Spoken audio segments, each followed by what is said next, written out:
LiberalViewer presents. So, welcome to the March 19th edition of LiberalViewer Sunday Live Clip Roundup. Thanks for joining me. I picked out the weekend's 17 best, most newsworthy clips for what should be a really educational, fair use, media criticism, and political analysis show for you all tonight. It's almost the first day of spring. I picked out my springtime shirt for you all. I hope you enjoy that. I'll also start with some real-time with Bill Maher political comedy clips, but as usual, my clips come mostly from the Sunday morning news analysis shows from the big five corporate outlets of ABC, NBC, CBS, CNN, and Fox News, the so-called corporate media here in the United States.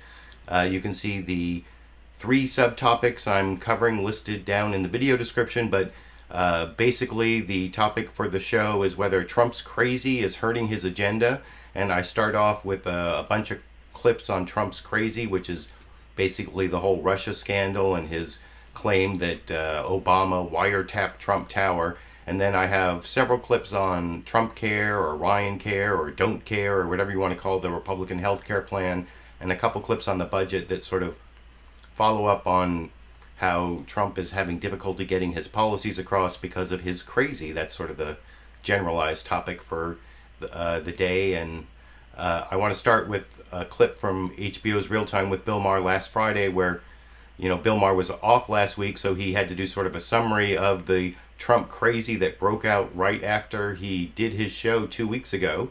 And I will talk about that clip with you after we watch it together over here. After our last show a couple of weeks ago, President Crazy Pants started tweeting about how Obama tapped his phone at Trump Tower based on nothing. That's the great thing about having tiny hands. It's easier to pull stuff right out of your ass.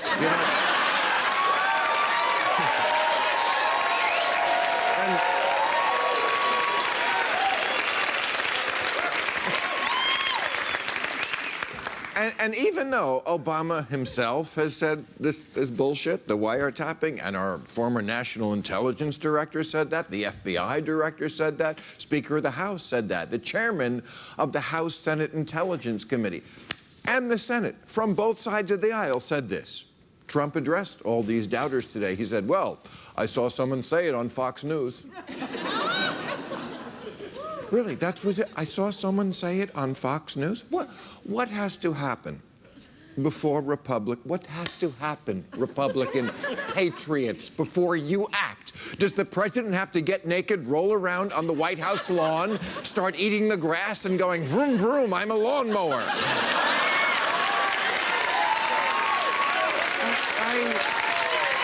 What is... So that's almost the point where it's gotten, where he's not really saying vroom vroom I'm a lawnmower, but he does have these crazy conspiracy theories he gets from Fox News, and most Republicans are distancing themselves, at least from the craziest parts of it.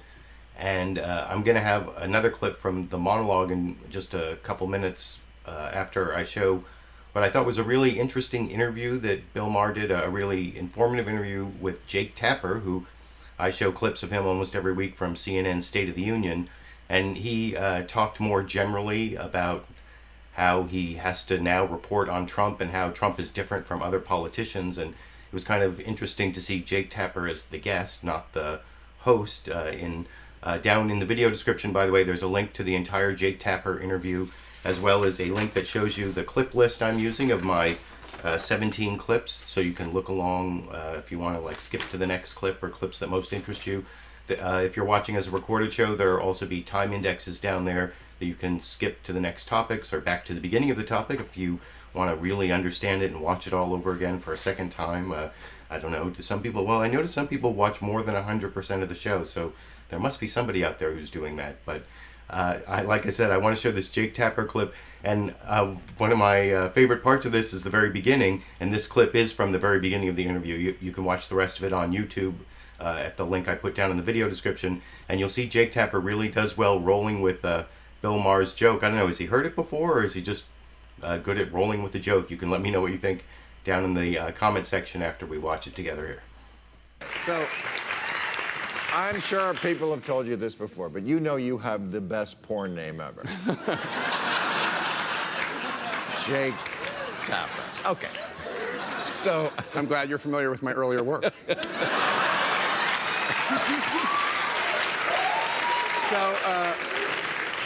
So you have a lot of new fans, which is great. You deserve it. Yeah, you're doing a great job over there speaking truth to crazy. I mean, that's one thing to talk to power, but then this is a different job. And tell us a little bit about how you would say your job has changed since Donald Trump became president, because you certainly sound different than I ever saw you for the many years I've watched you. Well, you've been covering politicians for a long time. Politicians lie. It wasn't invented on January 20th. No. You were just talking about how the Democrats weren't forthright about Obamacare. We could go back to the Iraq War and on and on. I've never really seen this level of falsehood. It's different. Just quantitatively. Completely new. Because it's not just if you like your doctor, you can keep your doctor. It's right. Conspiracy theories based on nothing that have members of his own party distancing themselves from him. And it's combined with an attempt to discredit the entire Fourth Estate, the entire media. We're all fake news, all of us except for Fox and Friends. You take it personally? I don't take it personally. I didn't like it. The thing that offended me the most personally was when he went after John McCain for not being a war hero. That bothered me just as somebody who's...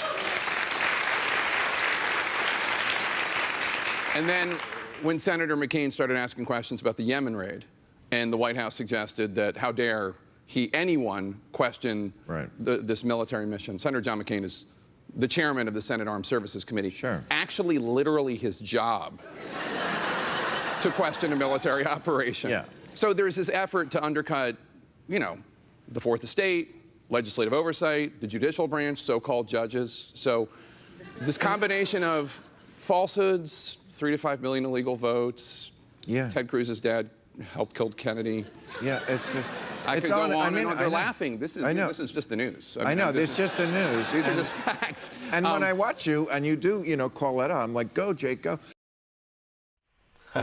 Yeah, I really like that interview, and I would have even taken a longer clip, except my recording of it got kind of messed up. I don't actually record it straight from the YouTube video, although I suppose I could have taken it from there, but I really recommend watching the whole Jake Tapper interview. Like I said, it's available free on YouTube at a link down in the video description.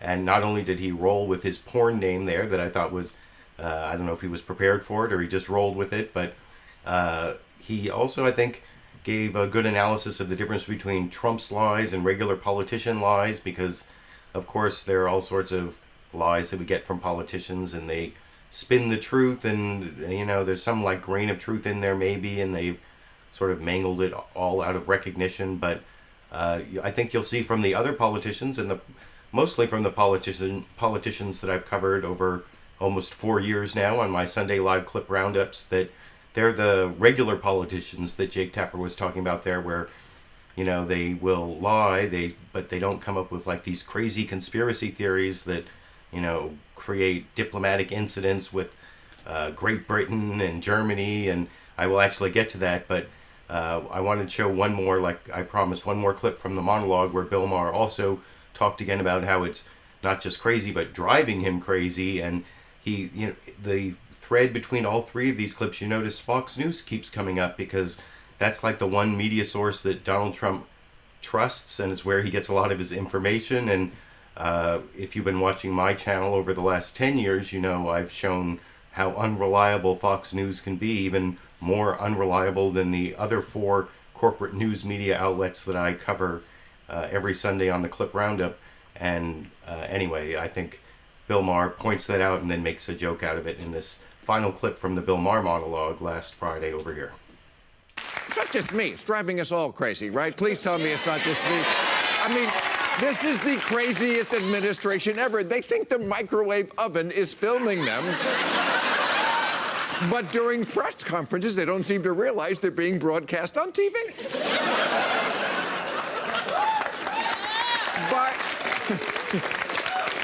And I saw it on Fox News. By the president's own admission, all he does all day is watch cable news, which is nothing but commercials for Zoloft, Paxil, Celexa, Abilify. Don, pick one. All right, we got a great show.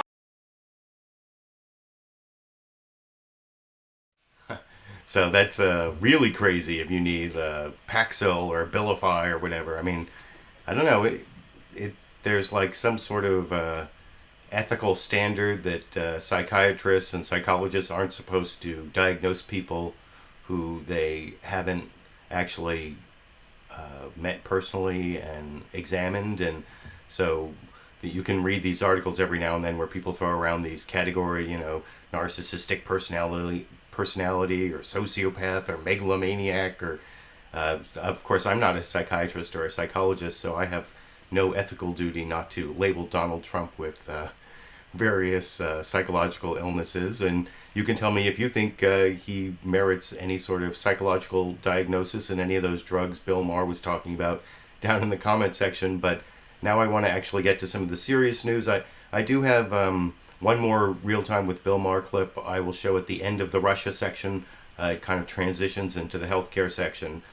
So you can still look forward to one more Bill Maher clip if that's what you're looking for. But I actually want to show a good news report on this whole issue that I'm making the general topic of the show, how Trump's crazy is hurting his agenda.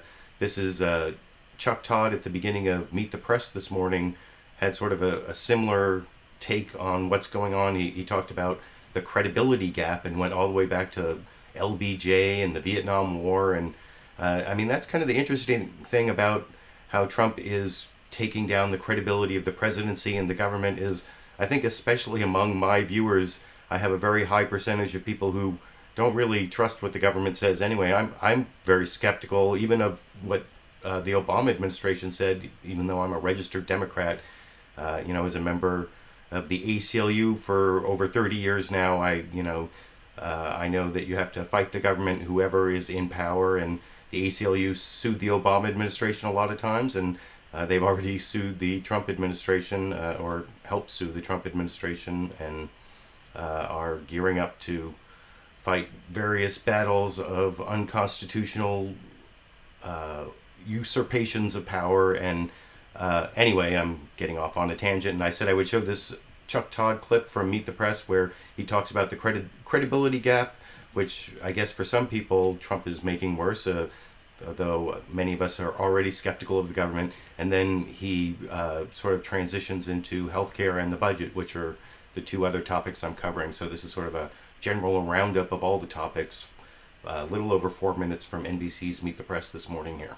That the term credibility gap first gained currency as people grew increasingly skeptical of President Lyndon Johnson's claims about U.S. progress in Vietnam. Now, just 2 months into his presidency, Donald Trump is facing similar growing distrust. What began with claims on such trivial matters as whether his inauguration crowds were larger than President Obama's, they weren't, has metastasized into something far more consequential. The president and the White House have spent more than 2 weeks redefining, but never retracting, Mr. Trump's insistence that President Obama had him wiretapped or surveilled. He even revived it on Friday, taking a swipe at the National Security Agency under President Obama for listening in on German Chancellor Angela Merkel's phone conversations. And this week, the administration's policy of ready, fire, aim caused an international incident with the UK when the White House peddled a claim that Britain's spy agency worked with President Obama to spy on Mr. Trump. Tomorrow, FBI Director James Comey will testify before the House Intelligence Committee, where he will be asked about the spy claims as well as about Russian meddling in the 2016 election. And the president's credibility issues are growing just as he's struggling to sell his agenda to Congress.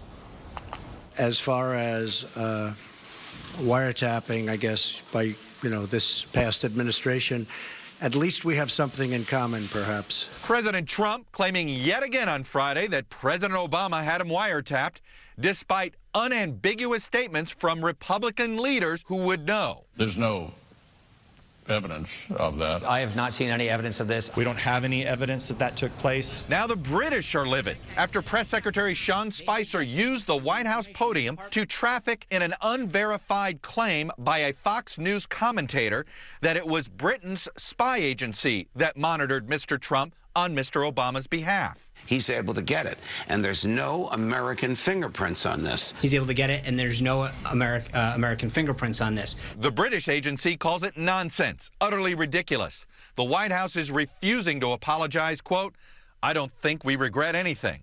All we did was quote a certain very talented legal mind who was the one responsible for saying that on television. He's referring to Fox commentator Andrew Napolitano. But on Friday, Fox News distanced itself. In the 2 weeks since Mr. Trump tweeted the allegations, the president and his aides just can't let it go. The president's already been very clear that he didn't mean specifically wiretapping. He had it in quotes. Let's see whether or not I prove it. I just don't choose to do it right now. President Trump's wiretapping claims are straining his credibility with Republicans just at the time he needs a united party to push his agenda through Congress. And 2 months into the Trump presidency, that agenda looks stuck in the mud. The president's revised travel ban blocked again, this time by federal judges in Hawaii and Maryland. I think we ought to go back to the first one and go all the way, which is what I wanted to do in the first place. Healthcare legislation on the rocks. With a House vote scheduled for Thursday, the president promises he is getting Republicans to yes. Every single person sitting in this room is now a yes. And we made certain changes. Those changes recommended by the House Budget Committee, giving states the option to require able-bodied Medicaid recipients to work in order to get medical care, and further limiting Medicaid spending. But Freedom Caucus conservatives say they need further changes before they support the bill. I've been very fully articulating my problems for about 2 weeks, so I don't know that any of those have changed. But every time this bill is changed to placate conservatives, they risk losing another moderate in the Senate. We want to be there for our constituents who have received the benefit of Medicaid expansion. In addition to health care, there's President Trump's budget. The budget blueprint calls for significant increases for the Defense Department, Homeland Security, and the Department of Veterans Affairs, while making huge cuts in what's known as discretionary spending. The EPA and the state agricultural labor departments all in that part all take big hits in this budget outline. And joining me now is the director. And I'll actually have a couple clips from the director of the Office of Management and Budget at the very end, including one where I think that he totally ignores this question that is from on CBS's Face the Nation. John Dickerson actually follows up on this one stupid talking point I heard him use over and over again since he introduced the budget, when Sean Spicer came back and was trying to avoid all the questions about Russia. And I think you saw from that NBC roundup of the news from the last week that Trump is really, he doubled down on this whole wiretapping of Trump Tower idea, and he seems incapable of just apologizing and moving on, even though there doesn't seem to be anything or almost anything behind it. And I wanted to show how ABC covered the same material just a little bit quicker, but much more definitive in terms of it's not true. Trump may very well know it's not true, but he's doubling down on his craziness, basically. This is George Stephanopoulos' beginning story, kind of similar to what NBC did, but I think even more strident in pointing out the craziness of some of the things Donald Trump's been saying over in this clip. 8 days since President Trump detonated that explosive charge with Saturday morning tweets that he was the victim of an illegal wiretap ordered by President Obama. 15 days later, we know two things. The president's charge is untrue, and he knows it's not true. At least he should. His attorney general has not given him any evidence to back up the claim, nor has the FBI director, the CIA director, or the director of national intelligence. Trump may not have even asked them for the evidence. He did ask the House and Senate Intelligence Committees to investigate. Here's what the top members of the House committee said this week. I don't think there was an actual tap of Trump Tower. We have seen no basis for that whatsoever. The Senate leaders issued a rare joint statement. We see no indications that Trump Tower was the subject of surveillance by any element of the United States government, either before or after Election Day 2016. No evidence the charge is true. Overwhelming evidence it's false, which may be why only Trump's truest believers are standing by the claim. And one of his top allies in Congress now says the president should apologize. President Obama is owed an apology in that regard, because if he didn't do it, we shouldn't be reckless in accusations that he did.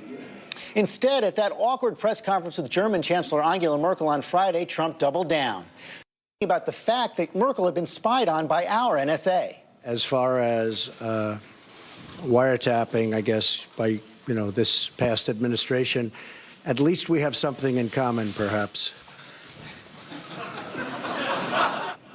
That look on Merkel's face show how well the joke landed. Trump also refused to disavow his press secretary's embrace of a false report that Trump was spied on by British intelligence. That was a statement made by a very talented lawyer on Fox. And so you shouldn't be talking to me, you should be talking to Fox. Okay? Fox News quickly disavowed the report. The British called it utterly ridiculous, demanded an explanation from the president's national security advisor, who promised it would not be repeated. So, 15 days after those first tweets, here's where things stand. Two of America's closest allies upset. The president's agenda overshadowed, the credibility of his spokespeople in tatters. And tomorrow, a public showdown. The FBI director before Congress, likely to defy the president and publicly testify that Trump's claim is simply not true. How Trump will respond to that challenge is anyone's guess. We asked the White House for a guest to address this topic. They declined.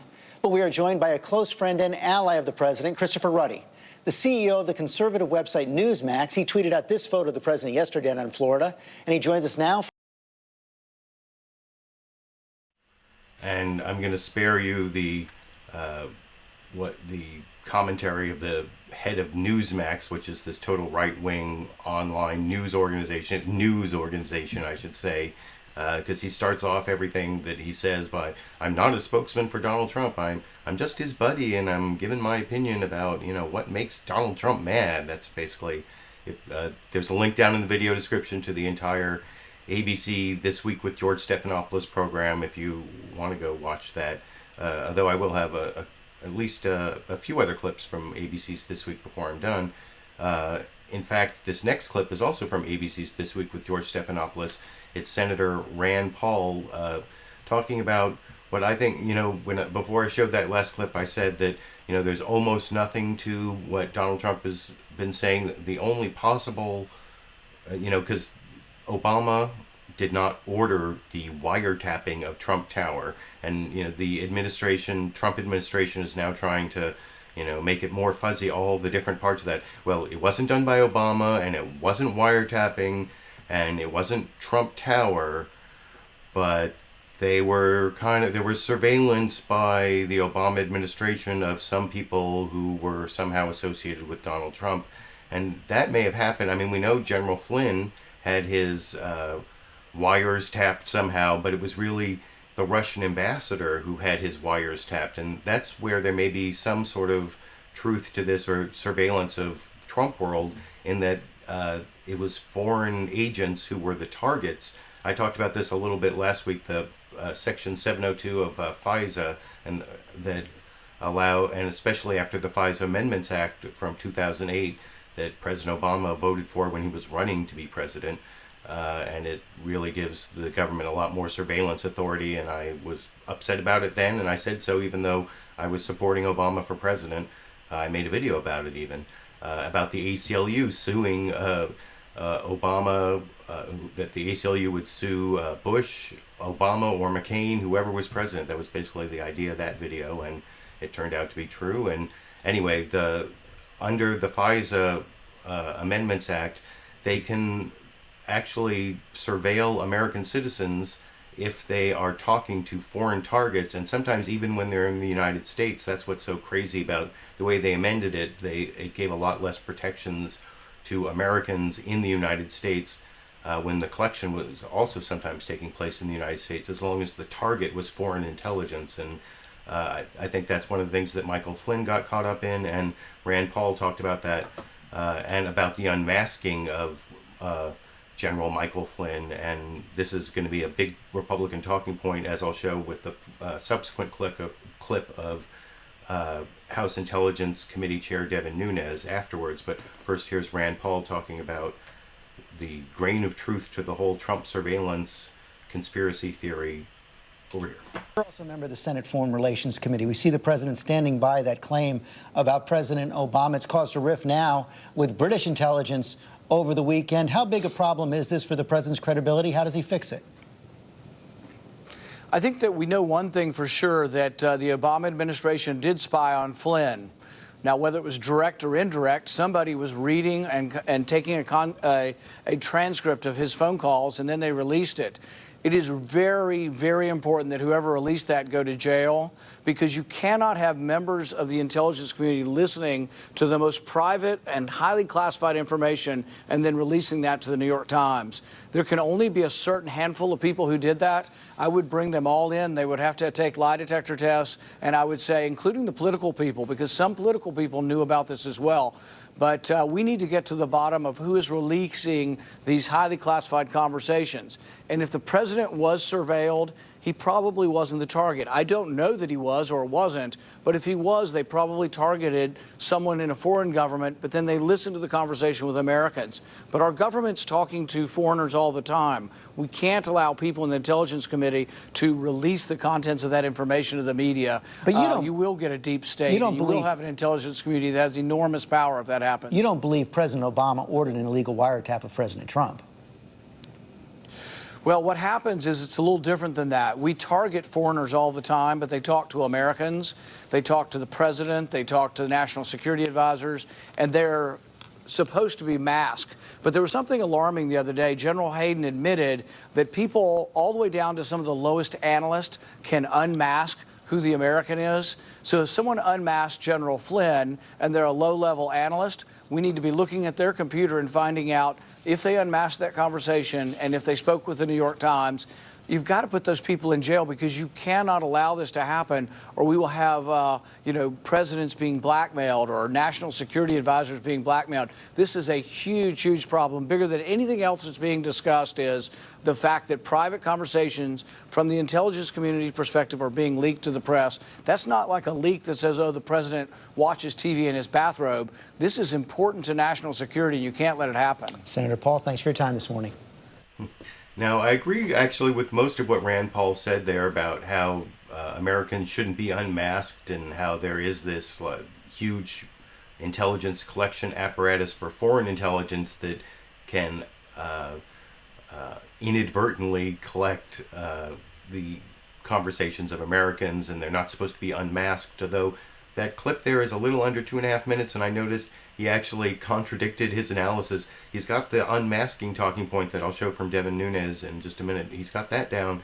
But at the beginning of that clip, he was saying, well, there's only like a few highly placed people who could unmask General Flynn, and so we need to call them all in and give them lie detector tests. But then by the end of that clip, he's saying, well, Michael Hayden recently testified, or was it Michael Hayden? But somebody recently testified that now low-level analysts can actually unmask people, and so there are all these people. So is it like just the high-level people can unmask the American? Masking means that they take the intelligence and they record all the intelligence of what the foreign person says, but then when an American citizen is caught up in it, they're supposed to redact it, and it's not supposed to be visible, and it's not supposed to go public, and they want somebody arrested. And Representative Devin Nunes, the California Republican who is chair of the House Intelligence Committee, was over on Fox News Sunday, and he also talked about the unmasking. He did start off with, Chris Wallace asked him about the evidence that Trump Tower was wiretapped, and he said there's no evidence, but then he goes into this whole unmasking talking point. Like I said, I think this is what you're going to hear from Republicans to try to pivot away from Obama wiretapped Trump Tower. No, it's going to be somebody in the CIA unmasked General Flynn. That's what it means. When Trump tweets that Obama ordered the wiretapping of Trump Tower, it means some low-level analyst in the CIA unmasked General Flynn talking to the Russian ambassador, I guess. But here's Devin Nunes talking to Chris Wallace on Fox News Sunday about that in this clip. Dr. Comey testifies before the House Intelligence Committee on the Trump campaign's alleged ties to Russia, and claims by the president that Barack Obama wiretapped Trump Tower. Joining me here in Washington is the man who will chair that hearing, California Congressman Devin Nunes. Chairman Nunes, welcome back to Fox News Sunday. Thank you. You said earlier this week that you had, your words, no evidence of the Trump claim that he had been wiretapped in Trump Tower by President Obama during the campaign. Then on Friday, you got response to questions from the FBI on this issue of whether they had any evidence of surveillance there. I know you can't say much about it, but based on what you received from the FBI on Friday, do you want to amend your statement that there's no evidence of wiretapping? No, so I actually said this a couple weeks ago, that it was, the president doesn't go and physically wiretap something. So if you take the president literally, it didn't happen. I think the concern that we have is that were there any other surveillance activities that were used, unmasking of names? For example, we know that General Flynn's name was unmasked. And so was there a physical wiretap of Trump Tower? No, but there never was. And the information we got on Friday continues to lead us in that direction. Well, I just want to make that point before there is no evidence that there was any wiretap. I'm not talking about President Obama doing it, but his administration. No evidence of any wiretapping of Trump Tower. No, there was no FISA warrant that I'm aware of to tap Trump Tower. That's correct. After you received this information? That's accurate. Okay, so then what's your point? So the other issue, though, that's still remaining out there is the unmasking of names and the leaking of names. And so we have a lot of surveillance activities in this country, and I think the concern that the Trump administration has is, were they actually using surveillance activities to know what they were up to? Because we know that happened with General Flynn. We know that his name was unmasked, and we know that it was leaked out to the press. So the question is, did that happen? But our understanding of that is that was because you had a regular surveillance, not you, but I mean the government had regular surveillance of the Russian ambassador, Sergei Kislyak. What I'm asking you about is something, and I'll get back to the unmasking in a second. There's this whole question of whether there was any surveillance, not wiretapping, but any surveillance at Trump Tower. And I want to play what Donald Trump said this week. Here it is. We will be submitting certain things, and I will be perhaps speaking about this next week. Wiretap covers a lot of different things. I think you're going to find some very interesting items coming to the forefront over the next 2 weeks. As I say, we're going to get to the unmasking issue, which is a serious issue in a moment. But do you know what he's talking about? Is there any evidence of any surveillance, electronic surveillance? Well, if he's talking about the unmasking of names, and so if there were other surveillance activities where names were picked up and then unmasking occurred, and that was spread throughout the intelligence community, that is very possible, and we don't have the answers to those questions yet. I don't know if the president has those or not, but we had a deadline of Friday for the NSA, FBI, and CIA to get us those names that were unmasked through the FISA system. We didn't get those names on Friday, so until we get those names, we can't rule this out. You're going to have... So there you see the Republican chair of the House Intelligence Committee is setting up the Republican talking points, how they're going to try to reel out of this whole Trump wiretapping conspiracy theory of the Obama administration tapped his wires at Trump Tower, and it's bad and sad and worse than Watergate, and that was, as you recall, what the Trump tweets were all about at Saturday morning a couple weeks ago. And so that is sort of the Republican spin.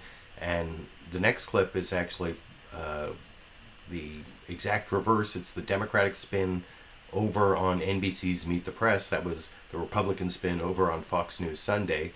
And this is the ranking Democrat on the House Intelligence Committee, Adam Schiff, talking about what he expects and also really emphasizing no evidence of the Trump crazy wiretap claim. So it's very different from what you saw in the last clip, although strangely enough, they're really talking about the same facts, as I will discuss with you after we watch that sort of bizarro world version of the last clip in this clip. Comey testifies before the House Intelligence Committee tomorrow. We can expect to hear about two stories that have dominated the news. One, evidence that the Russians interfered with the 2016 election, perhaps on behalf of the Trump campaign. And two, the committee has asked the FBI to turn over any evidence it has to support President Trump's allegations that President Obama wiretapped Trump Tower prior to the election. Congressman Adam Schiff is the ranking Democrat on the House Intelligence Committee. You'll see him a lot tomorrow, and he joins me now here for a preview. Congressman Schiff, welcome back to the show. Thanks, great to be with you. Let me start with your two witnesses tomorrow are going to be the FBI Director and the National Security Agency Director, Mike Rogers. What do you hope, what light will be shed tomorrow, do you hope? I think for a lot of Americans, this will be the first time to really tune in to exactly what the Russians did and what the investigation involves. And I'd like to walk through with both directors, what do we know about the Russian operation? What was its breadth? We know it was hacking and dumping of documents. We know their slick use of their media campaign.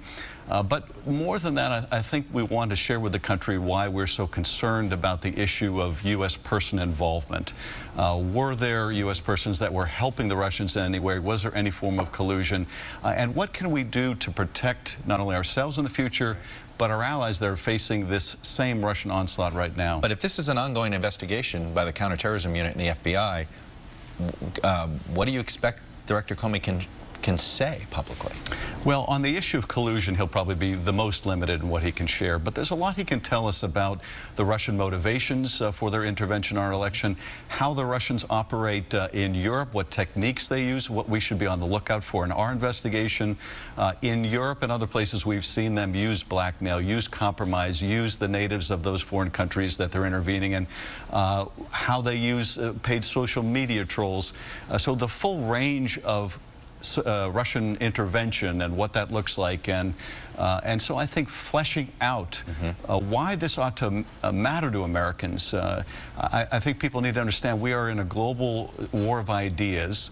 It's not communism versus capitalism, but it is authoritarianism versus democracy, and Putin is very much at the vanguard of that autocratic movement, and that ought to concern all of us. Let me ask you about, you received information on Friday from the Department of Justice about President Trump's claims on wiretapping.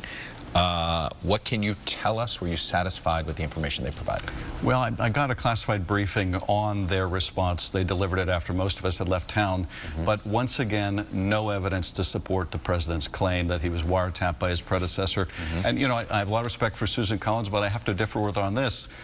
She said we need to get to the bottom of this. We are at the bottom. There is nothing at the bottom.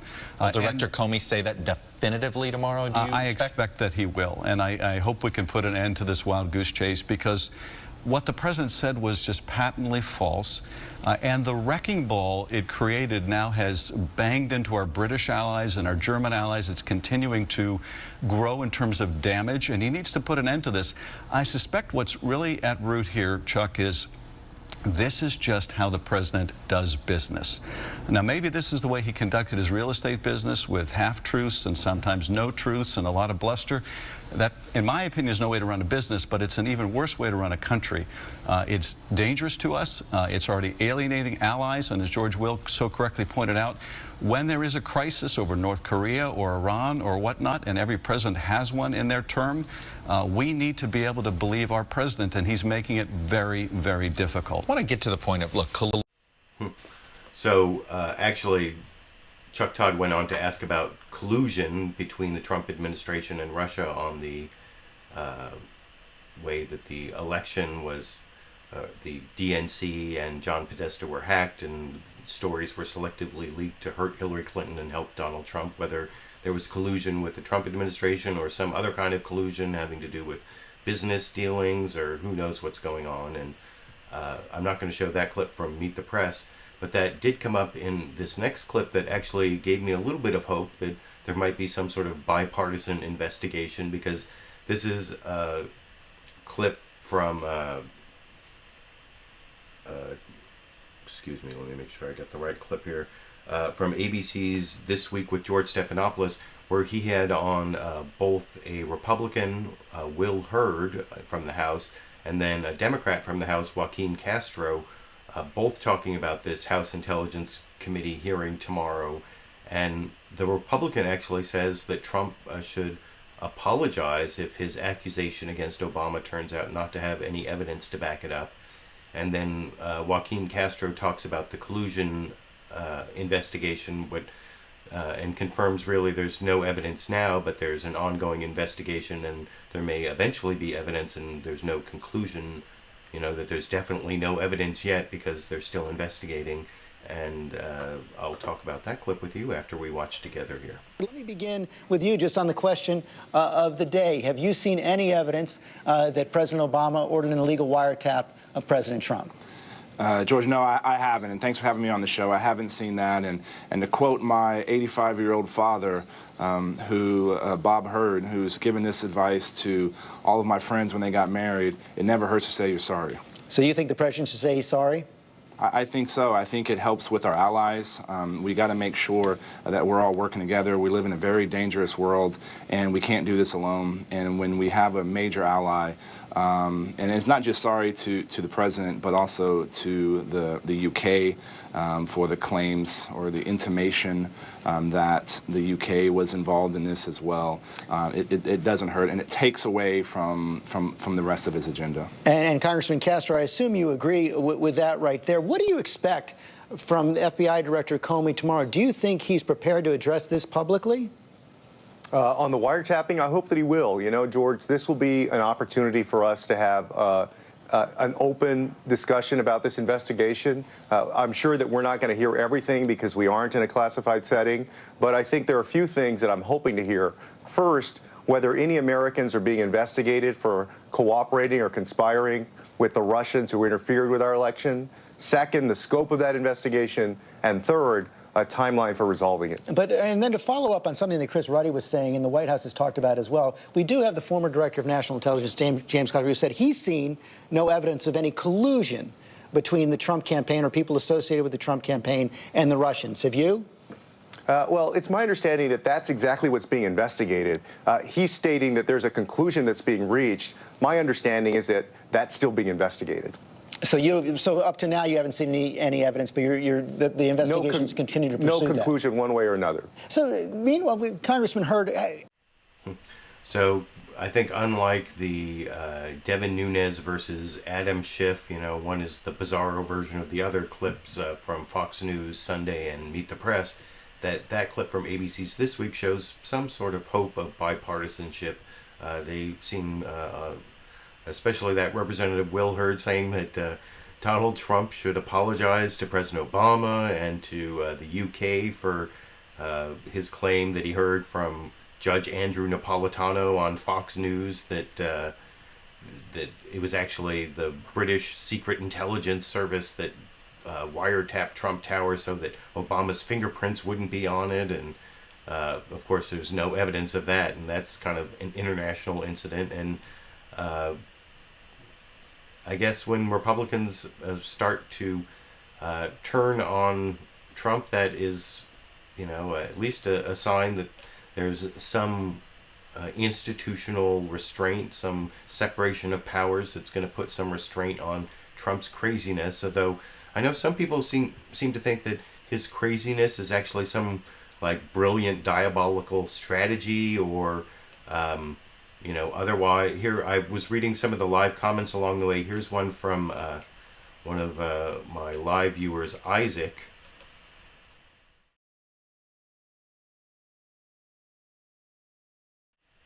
That Trump gets away with his lies because he tells so many lies that there's no time to debunk them.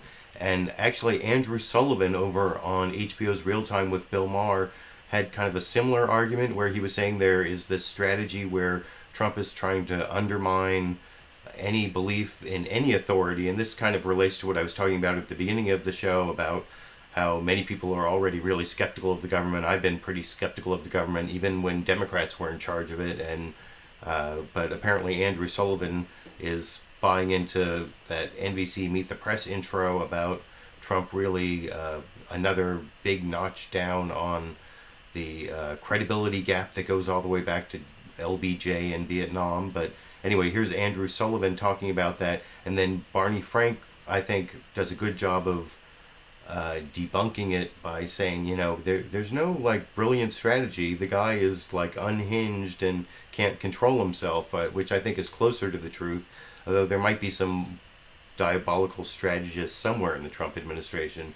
And then Bill Maher gives it this worst of both worlds analysis that I will disagree with for reasons I will explain to you after we watch that clip together here. But there's also a rather pernicious strategy underneath this, is that after a while you get so used to people in authority telling you things that aren't true that you don't believe anybody in authority is telling the truth. That's why he's attacking the veracity of the intelligence services, the Justice Department, any aspect of the judiciary, anything that's actually factual, he's trying to scramble your head. And when your head is scrambled, just obey the dictator. It's not working. If he were clever, if that were a strategy, I don't think it's a strategy.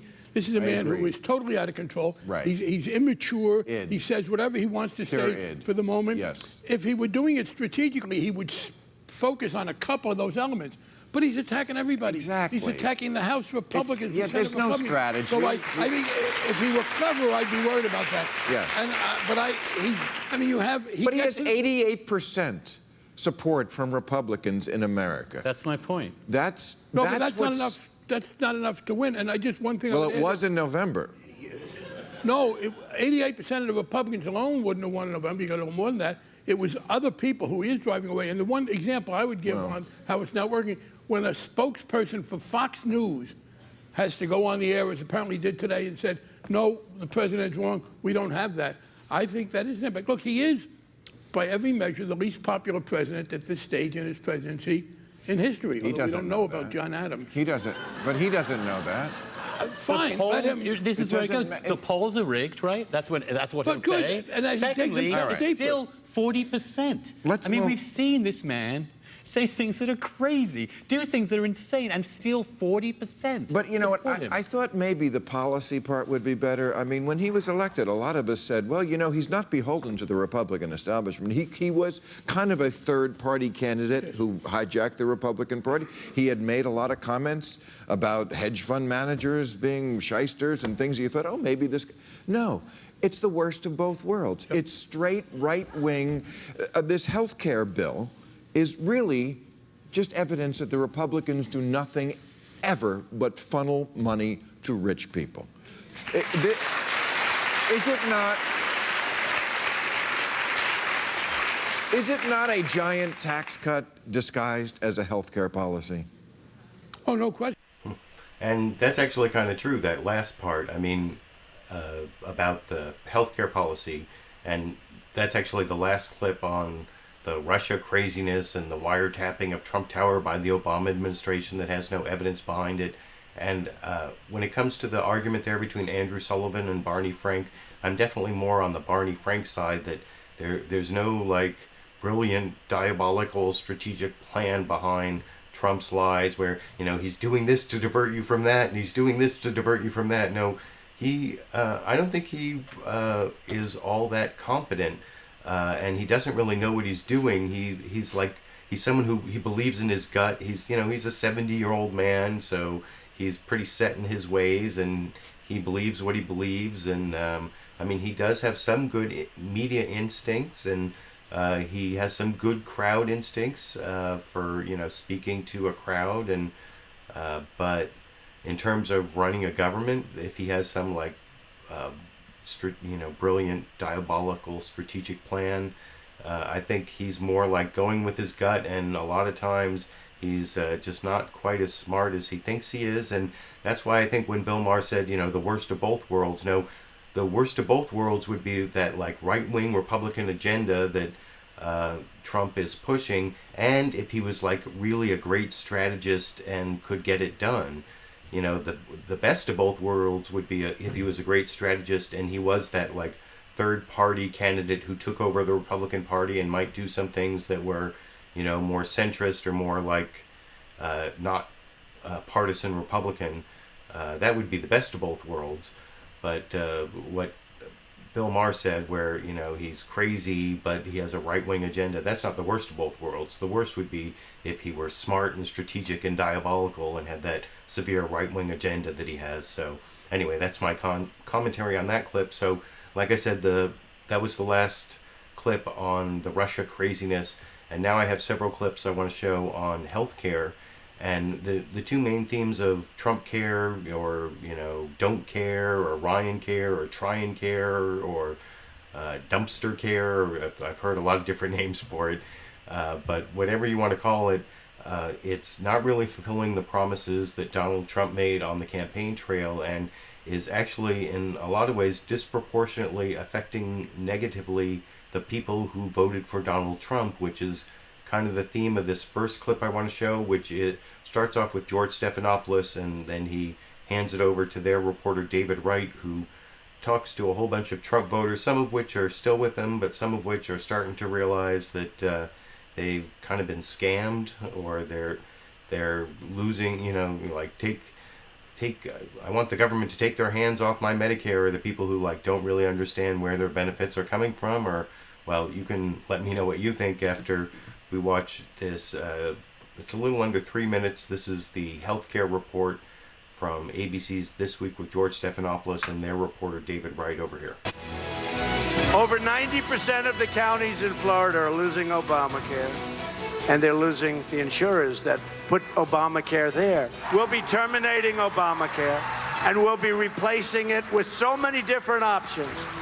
But you'll have great health care at a fraction of the cost, and it'll be great. There's Donald Trump in Sarasota right before the election with his signature promise to repeal and replace Obamacare. President back in Florida this weekend, and that's where ABC's David Wright checked in with voters to see what they think of the president's plans right now.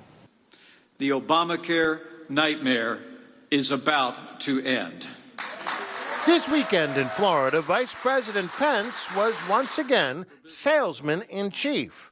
The truth is, Florida can't afford Obamacare anymore. What to keep and what to get rid of, that depends on whom you ask. I believe that it should simply be repealed. I don't think we need a 1,200-page health care plan. It's ridiculous. What I've seen looks like mine will go, but it's not finished. It's a work in progress. So it sounds like you feel that Obamacare needs some serious reform. Absolutely needs reform, but But this is not the way to go, in your opinion? Definitely not. Congress members have been getting an earful from their constituents. If you're going to make us take that other health care, then I want you to take it as well. In Sarasota Saturday, Republican Representative Vern Buchanan faced a breast cancer survivor worried about losing her coverage. A high-risk pool is not a pool I want to jump into. Will you commit to voting against the reintroduction of high-risk pools for those with pre-existing conditions so we can continue to afford care? We're in the third inning of a 9-inning game. Those passionate concerns, one big reason about 22 Republican Congress members have yet to sign on to the bill. The irony of this new plan is the people it's going to affect most are the people that probably voted for Donald Trump. Those who are on the lower or mid socioeconomic level are the ones who are going to get hurt the most. If America is so great, then why can't we take care of our people? But some Trump defenders still have faith in the GOP plan. If they open up the states to free competition, the price of health care will go down.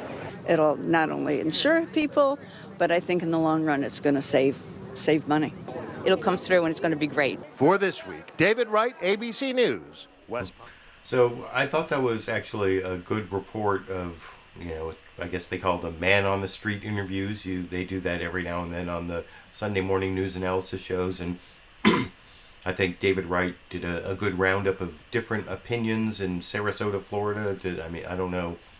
I guess to really analyze how good a job he did, you'd have to see all the parts that he cut out, and whether that was like a representative sample of the people he talked to on the street. But I mean, because you can really do some nasty, bad editing jobs if you ever watch like that Jesse Waters stuff that they put on Fox News where they interview like the stupidest people on the college campus, that kind of thing. So who knows, maybe those were like the Trumpiest people in Sarasota, Florida. But I saw some people questioning their intelligence, and I think some of them did get scammed by Donald Trump. And the best evidence of that is in these next two clips from his Health and Human Services Secretary, Tom Price, who apparently was under investigation by this U.S. attorney in New York who Trump fired. Tom Price under investigation for buying stocks and then supporting legislation that helped the companies that he just bought stocks in, and but that's not the subject of these clips. This is the answer he gave over and over again about how the bad CBO numbers, where the Congressional Budget Office said they're going to lose 24 million people are going to lose coverage over the next 10 years, and what was it, 12 or 14 million just in the first year. So it looked really bad, and also there are a lot of Trump voters who are going to be worse off, have to pay, like you'll see in this example, also from ABC's This Week with George Stephanopoulos, that this theoretical 64-year-old who makes, what is it, like $26,000 a year is going to have to pay almost $13,000 more per year for health insurance. And you'll see Tom Price makes the argument he made over and over again that well, this is just part one of a 3-part plan, and the other 2 parts of his plan are kind of bogus for reasons I will explain after we watch that 2-minute clip together over here. George, good to be with you. So last week you said that no one will be worse off financially under President Trump's plan. Since then, we've seen the CBO report saying that up to 24 million people over time won't be able to afford their health insurance. And they say it's going to be a real double whammy on older, lower-income Americans. They're going to be charged higher premiums, get less in tax credits than they do now in subsidies. So do you stand by that claim? I do, as a matter of fact, because what the CBO looked at and what they were charged with looking at is just one portion of the plan.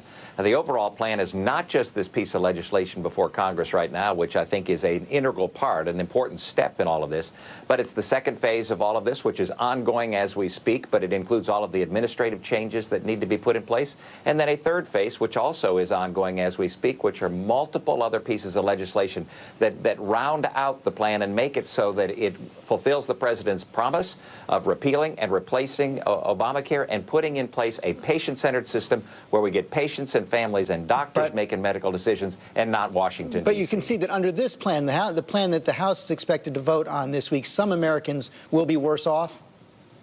Well, that's not the plan. That is part of the plan. That's what they'll be voting on.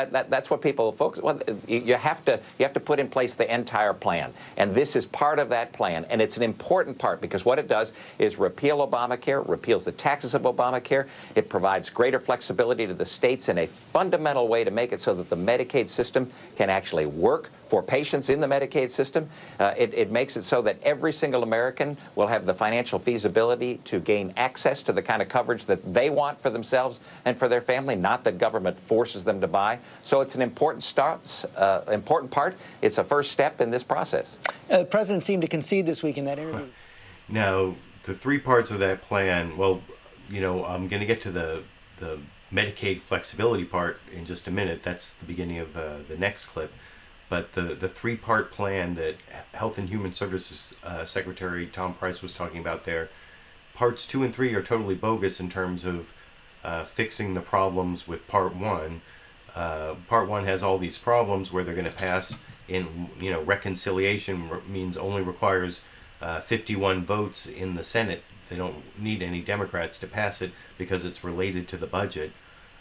So then he's going to fix that more in part 2 with administrative rules, but that's kind of bogus because administrative rules cannot go beyond the scope of the law under which they're making the rules. And so if the law hasn't been changed enough, I mean, there is some flexibility under Obamacare for administrative rulemaking, but not enough to fix the problems that he's talking about. And then part 3, the additional legislation, well, that's going to be additional legislation that requires more than 51 votes in the Senate. It's going to require 60 votes in the Senate. And I'm going to show a clip. The clip after next is going to be Ted Cruz talking about how that's like the third bucket is the sucker's bucket, because that's never going to happen. They're never going to get those 60 votes. But first I want to show how the Health and Human Services Secretary, Tom Price, he is so programmed to give that like 3-part, the 3 buckets, or he actually calls it the 3 legs of the stool here. I think actually it's such a bad answer. It should be called the 3 legs of the stool sample. But he gives it as an answer where it makes no sense in regard of the question. He even says, I hate to sound like a broken record because he gave this answer over and over again on multiple shows this morning. And This is actually from CNN's State of the Union with Jake Tapper. It's my one Jake Tapper clip, and it's a good question where he actually quotes these Republican governors who are saying, don't give me Medicaid flexibility. What you call flexibility means we're going to have to throw all these people off of Medicaid because we don't have the money. They're actually taking away Medicaid expansion and calling it Medicaid flexibility. That's what I promised I would talk about next. And it's a good question, and it gets the same answer you already heard, the three-legged stool sample answer from Secretary Tom Price over here. Access, but the president didn't say everyone would have access to insurance. He said everyone would have insurance. One of the reasons that the CBO projects there will be so many uninsured is because this bill would end the Obamacare Medicaid expansion that provided insurance to 11 million Americans. During his speech to the joint session of Congress, President Trump had this to say about Medicaid. Take a listen. We should give our state governors the resources and flexibility they need with Medicaid to make sure no one is left out.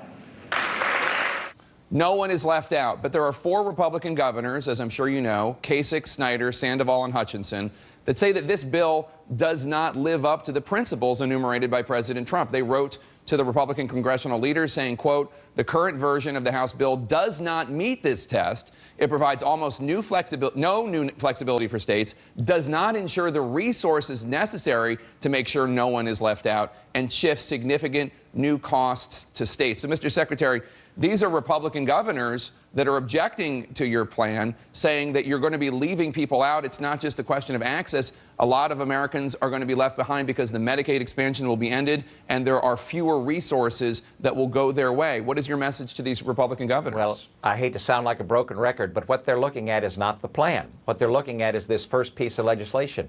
And as you and they know, you can't put the kind of flexibility that's necessary for them to be able to fashion their program for their vulnerable population in the way that they see fit in the first piece of legislation, which is why it's this 3-phase or 3-part or 3 legs of a stool plan. And I've talked to countless governors, including the 4 that signed that letter, and talked about the kind of flexibility that they want and they desire to make certain that they're able to put in place a plan that cares for their vulnerable population. They're incredibly supportive of the kinds of things that we're talking about in that administrative phase and in the 3rd phase where we actually are able to get to some of the insurance reforms that you can't get to because of the rules of the Senate in the first. At the end of the day, this isn't about just the process that we go through here in Washington.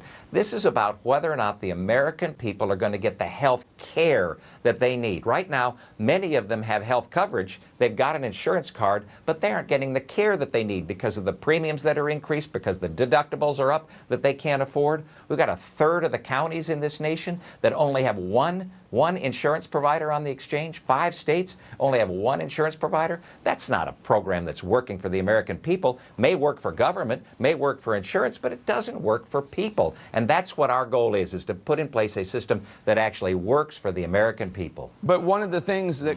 Just not a lot of the American people, the 12 million who are going to lose coverage the first year, or the 24 million who are going to lose coverage over 10 years, or the 64-year-old who makes $26,000 a year, whose premium is going to go up almost $13,000. Those are not the American people who are going to be helped by this plan. And didn't it sound like Tom Price there just had his answer ready to go no matter what Jake Tapper's question was, and he didn't really answer the problem that these Republican governors pointed out with the so-called Medicaid flexibility, that's where a lot of the people, the 12 million people, are getting thrown off in health care coverage in the first year. Those are mostly people, poor people, who are getting thrown off Medicaid in states where Republicans want to keep them covered that way. So that's pretty harsh.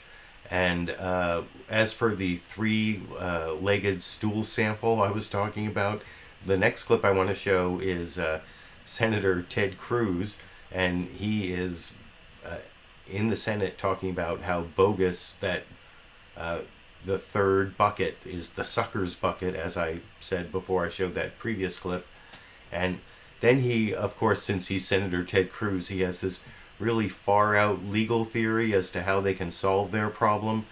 for the Walking Dead fans out there, it's almost the we're all Negan theory of the budget, where we're all the budget. That's basically what he's saying. Is like, well, you know, everything's really related to the budget, so we can really put everything in budget reconciliation and pass it with 51 votes because, you know, we're all really the budget. That's the Ted Cruz argument you can see over in this clip. Speakers say that's going to happen. It's going to be a two-step process. First, the American Health Care Act goes through, and then this second set of legislation comes on. You're chuckling. That ain't going to happen. It's their so-called three-bucket solution, which is all the good stuff is in bucket 3. Bucket 3 takes 8 Democrats. Right now, Senate Democrats are opposing everything. You can't get 8 Senate Democrats to agree on saying good morning. Anything in bucket 3, I've called bucket 3 the suckers bucket. And what I have been urging the president and the administration and leaders in both houses, take everything in bucket 3, put it in bucket 1. We've got to actually fix this problem. Their argument is that you can't do it all in this, what you're calling bucket 1 in the American Health Care Act that Paul Ryan and the president support because the rules of the Senate just will not allow it. And so that's what you're up against here. But that's fundamentally false. The rules of the Senate, we're on what's called budget reconciliation. It's governed by the Budget Act of 1974. It lays out a test for what's permissible on reconciliation. 6-part test. The central part of the test is it budgetary in nature? If it's budgetary in nature, you can do it. If it's not, you can't. You look at the insurance mandates. They impact billions of dollars of federal spending. And I'll point out the Obama Justice Department went before the U.S. Supreme Court twice and argued the mandates are integrally related. They're intertwined with the subsidies. You cannot sever them. Under the statute, we can do this now in bucket 1. And if we don't, this bill doesn't pass. And if it doesn't pass, it's a substantive and political disaster for everyone involved. If it doesn't have that. So that makes me think that it's likely that it's not going to pass. It might, supposedly there's going to be a vote on the Ryan bill this Thursday in the House of Representatives, but, you know, that's not necessarily, if they don't have the votes, maybe he won't put it up for a vote. And I thought that was pretty funny what Ted Cruz said there about the third bucket being the suckers bucket, and then the thing is, he talked about how Obamacare was put into the courts a couple times by Republicans. If he comes up with some weird legal theory about everything being budgetary, that's just a recipe for the Democrats to sue TRUMPCARE or RYANCARE and claim that, you know, reconciliation wasn't reconciliation and didn't follow the so-called Byrd rule from the 1970s, and it's all really esoteric. But I think the other big piece of evidence that this health care bill is not going to pass is this last clip I want to show on this topic. This is Senator Rand Paul, and he's also not supporting this bill because of what I was saying before, that this 64-year-old is going to have to pay almost $13,000 more in premiums, and then he tries to refute it by saying Obamacare is imploding, which isn't really true. And anyway, I'll talk about that a little more after we watch Senator Rand Paul together in the final clip on the healthcare, TRUMPCARE, RYANCARE, you know, whatever you want to call it, topic over here. Let me pick up on this because the Congressional Budget Office, I don't have to tell you, came out this... Oh, wait, sorry. I swear that was going to be Paul Ryan, but I mean Rand Paul, but where was... I already showed the Rand Paul clip. I guess it wouldn't be a show if I didn't mess up one clip, but no, this is not Rand Paul. This is Paul Ryan, the Speaker of the House, responding to Chris Wallace on Fox News Sunday about the problems with the RYANCARE bill, or TRUMPCARE, whatever you want to call it, and specifically the people who are going to be much worse off. And you'll see that he makes the argument that it's Obamacare was failing anyway, and it's a false comparison because you're comparing what the Republican bill would do with what this Obamacare in 10 years that wouldn't actually exist. And sorry, I misintroduced the clip. That's the actual clip, not Rand Paul, but Paul Ryan. I already showed my Rand Paul clip, and that was on Russian surveillance. I didn't take the Rand Paul clip on Obamacare, and his whole big solution, which I don't think would work, but he is also against it. But this is Paul Ryan trying to explain why everyone should be for it in the final clip on TRUMPCARE, RYANCARE, Paul Ryan, Fox News Sunday here. Let me pick up on this because the Congressional Budget Office, I don't have to tell you, came out this week with a pretty dramatic forecast, and they said that 24 million fewer Americans will have health insurance in 10 years under your plan. You said that part of that is that this is what freedom looks like. Here you are. This isn't a government mandate. This is not the government makes you buy what we say you should buy, and therefore the government thinks you're all going to buy it. But, sir, is the major decrease in the number of people, according to the CBO, who will have health insurance, is it freedom, or is it that some people will no longer be able to afford health insurance under your plan? I want to show a specific case that the CBO put up. Look at these numbers. In 10 years, the CBO said, a 64-year-old with an income of $26,500 will pay $1,700 out of pocket under Obamacare for health insurance. Under your plan, the CBO says, that same person will have to pay $14,600 because insurance companies can charge more, and the tax credit that you're going to offer is smaller than the subsidy that Obamacare will offer. So what they're saying is this isn't freedom. This isn't people voluntarily deciding not to have health insurance. It's that your plan makes it unaffordable for people. So there's three things I would say. Number one, what they basically say is Obamacare is not going to last. There's no way Obamacare could stick another 2 or 3 years, let alone 10 years. And so they're comparing an Obamacare plan that's mythical, that won't exist in 10 years. Then they're saying, well, if people are going to buy what Obamacare is going to make them buy, then they won't be able to afford it. Here's the point. We believe that we do need to add some additional assistance to people in those older cohorts. But the apples to oranges comparison that's happening here is we're not going to make people buy something that's so expensive that they can't afford, that the market's not going to offer. And so where I dispute that comparison is it suggests that we're going to have the same kinds of plans being offered in 10 years that Obamacare would otherwise offer. But, sir, I mean, just to get to two, collapsing. if I may. No, but just let me if I may, I just want to get to the point you're making is that. But I want to get to 2 points because under Obamacare, the older person, Chris, just real quick. Yeah, go ahead. Now, let me just say, the older person, the person in their 50s and 60s, the person in their 50s and 60s does have additional health care costs than, say, a person in their 20s and 30s. The tax credit adjusts for that, but you're right in saying, and we agree, we believe we should have even more assistance, and that's one of the things we're looking at for that person in their 50s and 60s, because they experience higher health care costs. So you're going to change the plan as it was written and the CBO analyzed it. That is among the things we're looking at doing, yes. And the point I would say is we're going to let people buy what they want to buy. We're going to have more plans being offered, more choice and competition. And this is before Tom Price does anything to deregulate the marketplace, to bring more competition and lower prices, which the CBO could not and did not analyze. So the CBO looked at a little piece of the issue when we know that the Secretary of HHS will help bring market freedom and regulatory relief to the health insurance markets to dramatically lower the price of plans for those 50 and 60-year-olds. But even with that, we think that we should be offering even more assistance than what the bill currently does. Okay. That's the point I'm trying to make. No, I understand then. Thanks for indulging. Let me turn in the time we have left.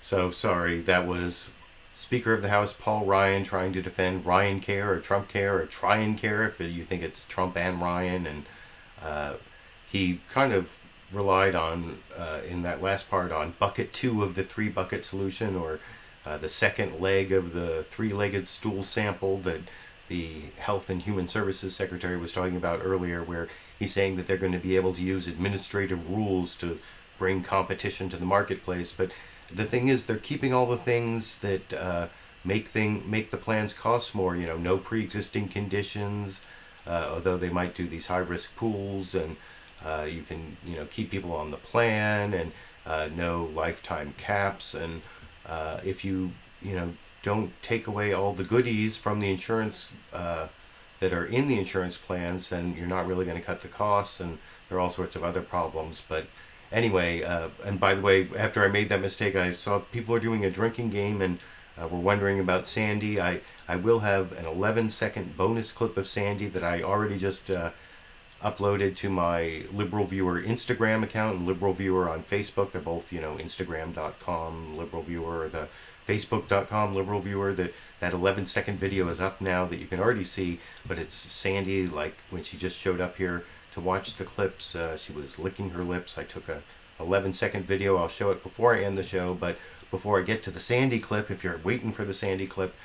So the last topic I want to cover is the budget. I just have two quick clips of the director of Trump's Office of Management and Budget. This is Nick Mulvaney, and I heard him, like I think I mentioned this earlier in the show, when Sean Spicer brought him out to present this budget blueprint, which doesn't really, it's just the beginning of the budget process.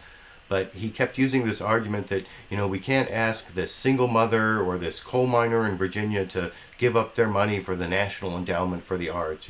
That's the standard. We can't. It's two-sided compassion. It's not just the compassion. We're not just worried, are we compassionately spending the money on Meals on Wheels, but are we compassionately asking these people for their money? And there are various reasons that argument is stupid, especially because the people who are most needy, you don't pay, you get like the earned income tax credit up to a certain level of income, and like almost half of Americans don't even pay the federal income tax, although they pay other taxes. But the other reason that it's a ridiculous argument is because they only apply it to like certain kinds of spending, but then there's other extravagant spending for defense and for other things that they don't apply that argument to. But first I want to show the argument that Nick Mulvaney made over on NBC's Meet the Press, talking about the cuts for like Meals on Wheels, and he tries to minimize that, and he makes this two-sided compassion argument that I think John Dickerson did he did a good job of sort of putting that idea to rest in the last clip I'll show before the bonus Sandy clip. But here's Meet the Press, the budget director, two-sided compassion, Chuck Todd this morning here. Those people, he's not going to let his people go untaken care of. And there is, look, you've seen them, a story after story of just specific programs. You can take Appalachia, programs that benefit his voters. Sure. That he is taking a whack at here. Why do that? And some of the stories are just either grossly wrong or nearly grossly wrong. All the stories about how we cut Meals on Wheels. I think the program that we propose to eliminate regarding Meals on Wheels accounts for 3% of the Meals on Wheels funding across the nation. But step back and But you're getting rid of the full block grant. You're getting rid of the whole block grant that provides. But the block grant only provides 3% of Meals on Wheels money, and that didn't get very broadly reported. But step back to what you asked the question, which is what about the Trump voters? The president knows who his voters are. His voters are folks who pay taxes as well. And I think for the first time in a long time, you have an administration that is looking at the compassion of both sides of the equation, not just the compassion in terms of where the money goes, but the compassion in terms of where the money comes from. Could we as an administration, could I as a budget director look at the coal miner in West Virginia and say, I want you please to give some of your money to the federal government so that I can give it to the National Endowment for the Arts? And I just think we finally got to the point in the administration where we couldn't do that. The debt is so significant. You owe $60,000 to the government. So do I in terms of the debt. And the president said, look, let's take care of both sides of the equation. All right, but let's go to some of these cuts. So, that talking point sounds good, and I don't think Chuck Todd did that great a job of refuting it over on Meet the Press, but I think John Dickerson over on CBS's Face the Nation, for the final clip I'm going to show before the Sandy clip, he was really loaded up for that. And if you've been watching like All In with Chris Hayes or Rachel Maddow on MSNBC, they've really been reporting on how much Trump's trips to Mar-a-Lago cost. Like half of his weekend since he's been president, he's gone down there and done a golf weekend, and he's like on track. They're like, I can't even remember the numbers, but he's like already racked up the costs that Obama's travel costs were per year, and he's already done it in just his first weeks as president, or he's very close. But so John Dickerson over on CBS's Face the Nation brought up the Mar-a-Lago trips and said, what about that Virginia coal miner and the single mother? Are you asking them for money to pay for the Mar-a-Lago trips? And you'll see Nick Mulvaney, he did he not hear the question? He's like, I don't know, is he brilliant or is he stupid? Because he like is not really acknowledging the question, although he does eventually talk about how he had to pay for his own business cards, which is not really the same thing. For the final clip before the bonus Sandy clip tonight over here. Let me switch to the budget. You said that kind of one of your guiding principles was when you start looking at places where we reduce spending, one of the questions we asked was, can we really continue to ask a coal miner in West Virginia or a single mom in Detroit to pay for these programs? The answer was no.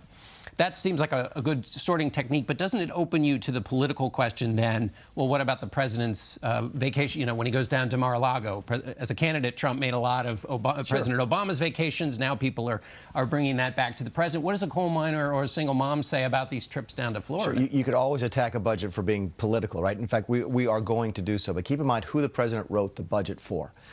He wrote the budget for everybody. We've heard a lot of criticism, for example, about different line items in the budget blueprint from members of Congress. That's to be expected. I used to be a member of Congress. I used to represent 700,000 people, and my first job was to represent their best interests.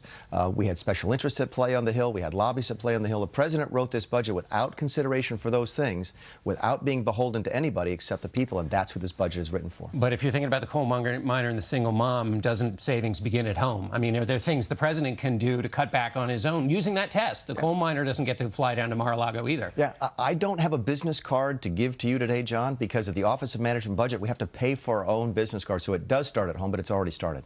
Entitlements, that's where the big money. So he never really addressed the Mar-a-Lago issue. The business card thing is just not the same, and whatever. I guess that's what you do if you're a politician, and that's, if you saw all those politicians, that's the kind of spinning and lying that politicians usually do, and it's different, as I think Jake Tapper pointed out in his interview with Bill Maher.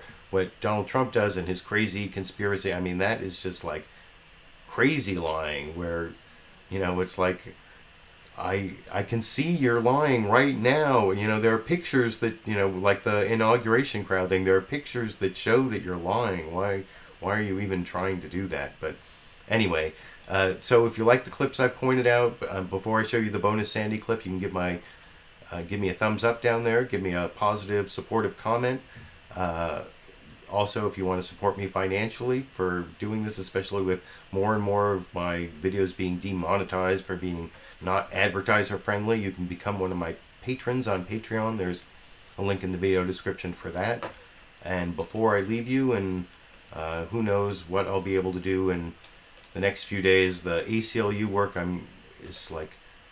it's exploding. I don't even know what to do about that, so that's why I haven't had a chance to make a lot of edited, produced videos. There's all this ACLU volunteer work to do lately, but before I go, here's the 11-second bonus Sandy clip.